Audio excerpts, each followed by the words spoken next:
ভারতবর্ষের মাটিতে পশ্চিম বাংলার ঘরে একটা কুলাঙ্গারের জন্ম হয়েছে। এর থেকে ছোট ভাষা আমি আর বলতে পারছি না। আর কুলাঙ্গারের জন্ম হয়েছে যার নাম দীনকৃষ্ণ ঠাকুর।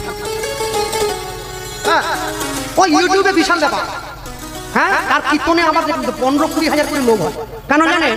সে মানুষকে বোঝাচ্ছে। কি বলুন তো, তার একটা ভিডিও কালকে আমি দেখছি, আমি ওইসবের দিকে কান দেই না, কালকে খুলতে চোখে এসে গেল।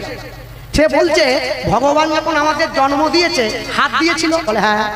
মানুষ তো বসে হ্যাঁ। পা দিয়েছে, হ্যাঁ। পাবলিক গুলোকেও বলি, আপনারা কিরকম গান শুনছেন, বিচার করলেন না কোন কথাটা শুনবেন আর কোনটা প্রতিবাদ করবেন। তারপরে বলছে ভগবান পা দিয়েছে, বলে হ্যাঁ। ভগবান মুখ দিয়েছে, বলে হ্যাঁ। মাথা দিয়েছে, বলে হ্যাঁ। ভগবান কি মালা দিয়েছে? দিয়েছে, বলে না। পাবলিক বলছে, বলে না। তখন সে বলছে তাহলে মালা দেয়নি মানে ভগবান বলতে চাইছে তোমাদের মালা করার দরকার নেই। আর যেই বলেছে জানেন, যারা মালা পরতে চায় না সেটি হাততালি। আরে যা বললো একবার ফাঁকি। আমি যদি বলি ভগবান যখন তোমায় জন্ম দিয়েছে হাত দিয়েছে, হ্যাঁ। পা দিয়েছে, হ্যাঁ। মুখ দিয়েছে, হ্যাঁ। ভগবান কি প্যান্ট দিয়েছিল পরার জন্য? বলে না। তাহলে প্যান্ট খুলে দাও, প্যান্ট পরার দরকার নেই। ভগবান যদি মালা না দেয় সে তো জামা প্যান্টও দেয়, তাহলে ল্যাংটা ঘুরে বেড়াও না। এইসব কথা এইগুলো চায়ের দোকানে বসে বলতে পারা যায়। 4-5টা লোক মিলে চায়ের দোকানে চায়ের কাপ হাতে নিয়ে আলোচনা করে, এগুলো হরিবাসরে উঠে বলতে নেই। হাত দিয়েছে, পা দিয়েছে, মালা। আরে মালা কি সবাই পড়বে না? হ্যাঁ, মালা সবাই পড়বে?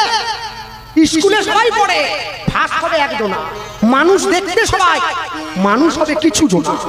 হ্যাঁ, পশুভিত্তি মানব জাতি করে পালন, অজ্ঞানতার অহংকারে মানুষের পরিপূর্ণ মন। সাদা কালো মন্দ ভালো পশু জানে না, মানব জাতি জানে কিন্তু মেনে চলে না। এমন কিছু মানুষ আছে এই সংসারে, তাদের হৃদয়ে ভরা ময়লা, তারা ভদ্রবেশে ঘুরে। ভদ্রবেশে ঘুরলে দেশে মানুষ বলে না। মানুষ হবে আসবে যেদিন জ্ঞানের চেতনা। ইউনিভার্সিটি ডিগ্রি মোদের আছে কত শত, তথাপিও চলন বলন যেন গণ্ড মূর্খের মতো।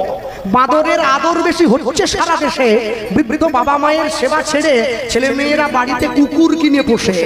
সৎ ব্যক্তি কাঙাল বেশে রাস্তায় রাস্তায় ঘুরে, অসৎ ব্যক্তির টাকার জোর দিন দিন যাচ্ছে বেড়ে।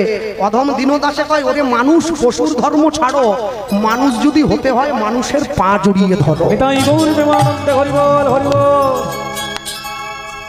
মানুষ হতে চাইলে মানুষের পা জড়িয়ে ধরে তোমাকে মানুষ হতে হবে। স্কুল কলেজে পড়ে তুমি শিক্ষিত হতে পারো, শিক্ষা নিতে পারবে না। শিক্ষা নিতে গেলে তোমাকে মানুষের কাছে গিয়ে বসতে হবে। বড় যদি হতে চাও ছোট হও আগে। নিজে যারে বড় বলে বড় সেই নয়, লোকে যারে বড় বলে বড় সেই হয়। ভক্তমণ্ডলী মায়েরা সব সময়ের জন্য মনে রাখবেন, মানুষ আমার পিছনে 4টে বাজে কথা বলে দেয়, সামনে দাঁড়িয়ে কথা কেউ বলে না। কেন বলুন তো? আমার বাবা বলতেন যেদিন জানবে পৃথিবীতে তোমার নামে নিন্দা হচ্ছে, পৃথিবীতে তোমার নামে মানুষে কটু কথা বলছে, সেদিন তুমি বুঝে নিও তুমি উন্নতি করেছো। তোমার উন্নতি দেখে মানুষে হিংসা করছে, তাই বাজে কথা বলছে। মনে রাখবে, পিছনে বাজে কথা বলা আর বাজে কথার শিকার হয়ে যাওয়া দুটো এক নয়।